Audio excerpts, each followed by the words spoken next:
12-13 ফেব্রুয়ারি 14 ফেব্রুয়ারি আমি আসলে আমার গ্রামে আমার বাবার কবরস্থানের ওইখানেই আমার গ্রামে থাকতে পছন্দ করি। সো আমার লাইফে ভ্যালেন্টাইনের কথা আমি বলতে পারবো না, অ্যান্ড কাজ করেছি বেশ কিছু। আই হোপ সবার ভালো লাগবে। Thank you so much. এটা আরেকদিন বলবো। Thank you, bye bye. আচ্ছা, তো অ্যাওয়ার্ড পেয়ে খুবই ভালো লাগছে, কারণ হচ্ছে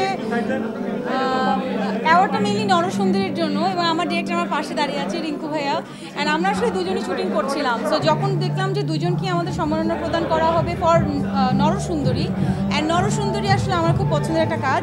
সো ওই জায়গা থেকে আসলে আজকে অ্যাওয়ার্ডটা পেয়ে আসলে খুব ভালো লাগছে। না না, সফল না, আরও অনেক কিছু করার আছে। অভিনেত্রী হিসেবে আমার ওর যেটা ওর সাথে আমার যে অনেকগুলো কাজ হয়েছে,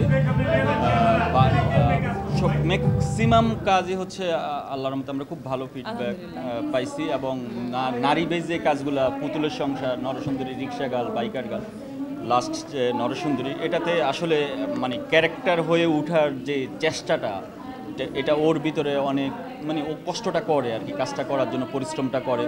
তো আমি আমার ফ্রেমে সেটা ঠিকঠাকভাবে পাই। আমি একটা কথা না বললেই না যে মানে নারী প্রধান গল্প দর্শকের কাছে যেরকম পরিচিত মানে হয়ে উঠেছে, যে তানজিন তিশার নারী প্রধান গল্প খুব ভালো করেন, সেটা কিন্তু রিঙ্কু ভাই থেকে আসা। কারণ রিঙ্কু ভাই সাহস করেছে আমাকে নিয়ে নারী প্রধান গল্পে কাজ করার, যার কারণে কিন্তু এখন আসলে মানুষ এক্সপেকটেশন নিয়ে বসে থাকে কবে আমরা একটা নারী প্রধান গল্প নিয়ে কাজ করব। সো এই জায়গা থেকে আই এম ব্লেসড যে আমি রিঙ্কু ভাইয়ের গল্পে আসলে কাজ করতে পারি। এই তো জানতে চাবো 24 কেমন কাটলো?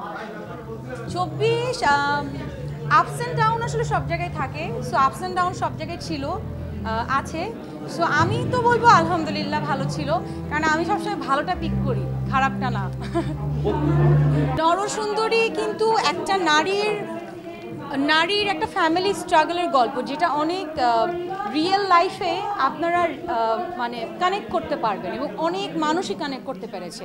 সো ওই জায়গা থেকে যখন আপনি দেখবেন না, আমরা আই থিঙ্ক প্রপার গল্পটাকে তুলে ধরতে পেরেছি, যার কারণে কিন্তু নরসুন্দরী ওই ঈদে আমাদের একটা বেস্ট ওয়ার্ক ছিল। সো ওই জায়গা থেকে আমার খুব পছন্দের কাজ, যেমনটা আমার রিক্সা গার্ল ছিল, পুতুলের সংসার ছিল, নরসুন্দরী তাই। সো আমার কাছে মনে হয় যে নরসুন্দরী নিয়ে যখন আমাকে একটা সম্মাননা প্রদান করা হবে, সেটা I would love to accept that. So that's why I am here today.